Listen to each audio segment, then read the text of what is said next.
I was originally born and raised just outside of Atlanta, Georgia, in a little country town called Kingston, Georgia. Okay. A town of 400 people. So I grew up as a country boy. Fell in love with a girl from Yamhill, Oregon. Moved out here about 7.5 years ago, and I've loved it here. Hope to raise my kids here. Got married about 7 years ago and have 2 sons, a 4-year-old and a 20-month-old. And last year, as I was looking at my boys play, I was wondering what's going to happen to them when they grow up. With the way that the government is going now, with all the regulations that are passed down, there's 3,000 new federal regulations that are approved every year. How many regulations are going to be on the book when my 2 boys grow up? And are they going to look me in the eye one day and say, "Dad, why didn't you do anything about this? Why didn't you help me with my freedom?" That's why I decided to run for Congress, after just seeing just how many things, just nitpicky things, are being put on us. I actually saw a new movie that came out, Dinesh D'Souza's America, was able to see that. And there was a person on there that said that without knowing it, most every American commits 3 felonies a day and doesn't know it. And even with the emails, if the hard drive's been lost, if the emails have been lost, somebody received those emails. So you can't just lose emails. With the NSA spying on all of the Americans, with them spying on all the conservative groups, with them spying on the House and Senate, there's 2, 3, 4, 1,000, 10,000 copies of all of those emails. Anyway, there's no reason that any surveillance should be done on an American without due process. It's in the 4th Amendment. So the NSA by itself already is an unconstitutional entity and needs to be shut down, because they don't have permission unless they have a court order. Well, I mean, when you look at the IRS, you have to realize that they put out a new tax code every year. Has taxes really changed from last year, from 10 years ago, or from 100 years ago? Tax everybody the same thing. Get rid of the IRS, just make it a flat tax. Everybody gets a postcard at the end of the year. You don't need the IRS, and you especially don't need them picking and choosing who they want to go after. Another thing with the border is there was a video released earlier today, an undercover video of where the illegal aliens were standing in line, and I'm not going to call them unattended immigrants. They are illegal aliens, because if you're coming across the border and breaking our rules, you are illegal. I'm sorry. These illegal aliens are standing in line, and they're being asked what town would they like to go to in the United States. So this is not just a California, Arizona, New Mexico, Texas issue. This is now permeating through the United States. We don't have enough money to pay down our national debt. $17.5 trillion, and that's only on the surface. There's over $100 trillion in unfunded liabilities, and we're supposed to come up with more money to pay for people who have not stood in line and have followed the laws to be able to get into this country legally. Until we can take care of ourselves, we can't take care of other people. There's also a Mexico problem, because most of the people that are crossing our borders aren't coming from Mexico. They're coming from Central America and South America. So Mexico is partially to blame here, because they're allowing these people to migrate through their country and cross our borders. And I actually heard on Lars Larson earlier today that one of the callers called in and proposed removing all federal aid to Mexico until they follow the rules and help us enforce our law at the border. It's $4 billion a year. I believe there's a role for immigration and a role for people to come in, but it ought to be done like in the old days. And you know, 100 years ago, if someone was going to come here, there would be an association that would sponsor them. And by God, you know, if that person's not going on the public dole, if someone wants to bring their relative over here, they got to pay for them. And if they can't pay for them, they're going back. And instead of shoving it off on everybody else. And all of the farmers and people who need seasonal workers, you know, they come across the border, they do the work, they go back.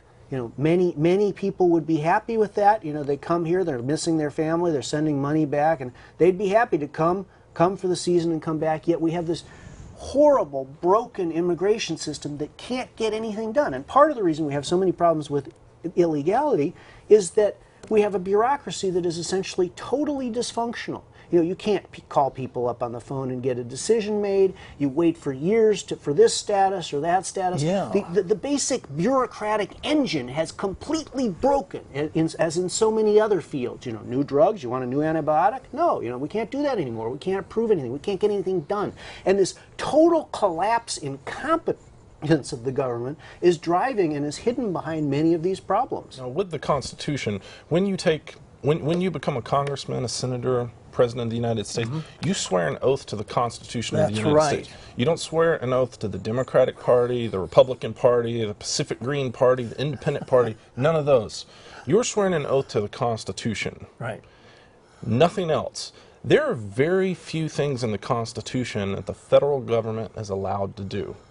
And like James has said, they are reaching, grabbing, snatching, stealing everything that they can. That's why we're running. We're hoping to go in there and not necessarily pass laws, but to go in and release regulations. Do like the state of Minnesota did, where the state representatives in Minnesota met up for something that is affectionately now being called the unsession, where they went in and they overturned 1,700 state law and regulations. Were these ones that were outdated, obsolete, contradicted each other, were doubled up, voted on 2 or 3 or 4 times? So they're clearing their books out in Minnesota. Okay. Why can't we do that in Washington, D.C.? Why can't we do that down in Salem? Why can't we go back to what James said, a constitutional America, where we actually read the Constitution? Oh, here's the Constitution. Here's the things we can do. Oh, we can't do those things that we were doing before. I guess we're going to have to stop and let the states do that, which is outlined in the 9th and the 10th Amendments. 99% of the things that are voted on in D.C. are state issues, and the states need to be allowed to. And the states should be doing it all, taking care of it. That's why we're called the United States of America. We're not America of the states. Okay. We've reversed our own country name at this point. Once we get back to where the states are in charge, and then the federal government handles very little of what's going on, that's when people are going to prosper. That's when they're going to gain their life, their liberty, and their pursuit of happiness back. Okay. Because once the states get to decide what goes on, you're going to have more local control. You'll be able to vote on these social issues. And then the federal budget, interstate commerce, and the Department of Defense, those are pretty much really the only 3 things the federal government can do. That's right. The highways. The highways, because they go across states, so of course, that's right. That's a federal issue. National budget, that covers all 50 states, or 57 as Obama likes to say. That's a federal issue. Okay. And then Department of Defense, of course, we want to defend our 50 states. That's a national issue. Other than that, let the states have their rights back. Okay. And the people. And the people. 10 families around the block, and they each chip in $5,000, and they hire some bright young teacher for $50,000 a year, and they find a room and they hold the school. Okay, and during that period in American history, okay, we had works like Moby Dick, and these works that no one can read now because the vocabulary is too high. We had fantastic literacy, and now where are we now? Well, we got 30 kids in the class, and we're spending about $20,000 apiece. Now we got $600,000. We've got a teacher, we've got an assistant teacher, we've got an administrative assistant, we've got an assistant to the administrator, we've got administrators, we've got Multnomah County Service Districts, we've got diversity coordinators and training staff, and somehow, and the poor teacher is sitting here, and now she has to talk to 15 bosses, and she has to spend half of her time filling out paperwork, and then there's the federal paperwork, and the kids, what is Multnomah County graduating now, like 2/3 of the students, only 2/3 of the students are graduating on time? Okay. I mean, what is up with that? They're running these schools, and they've got 8 periods in the school, and the students are actually only going to like 4 or 5 a day for some weird reason. And everything about this institution is rotten and corrupt and stupid to the core. And the answer of the establishment is, oh, well, you should support the teachers. Yeah, okay, we support the teachers. We don't support these 50,000 other parasites that are getting in the way of the teachers and screwing up the mission of educating the children. And every layer we add on top outside that school building, every single layer is a step backwards. Okay. Because if you look at it, just a general point, there's 4 levels of bureaucracy. There's the Federal Department of Education, State Department of Education, local school board, and then the principal at each individual school. You need 4 layers of bureaucracy in anything.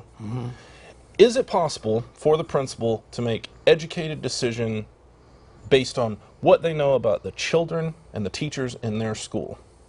Okay, now let's take the next step out. The school board, county area, district area, whatever grouping you want to say. Can they make educated decisions based on the kids in their area? Yes, not as much because they don't know individual issues, they don't know townships, educational work issues that are going on. Now let's go to the state. Does the state know really what's going on in each school district or each county? No. Then you get to the federal part. You got a handful of bureaucrats, well, a couple of hundred handfuls of bureaucrats that think they know what is best by developing a common core system that every kid in the United States has to be a cookie cutter student of the lowest possible standard to pass by. This is going to be great for our students because all of them are going to graduate the same.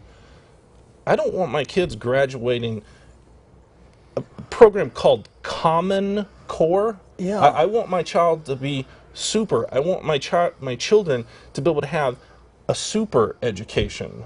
So I am in support of abolishing the Federal Department of Education, the State Department of Education, and reverting all of the money that is collected from your property taxes at a county level to be decided county level wise where that money is going to go to, and letting the parents choose what school they want their child to go to. Because then if you have the money following the children, the schools are going to have to compete for the students. That's because when you go to college, do you just go to the local college that you happen to live nearby? No. The kids pick and choose where they want to go to college based on reputation, sports teams, a particular professor, things that are going on. Why can't we do that with high school? Why can't we let parents decide what their children learn up until they're 18? Because the parents are in charge of the children until they're an adult.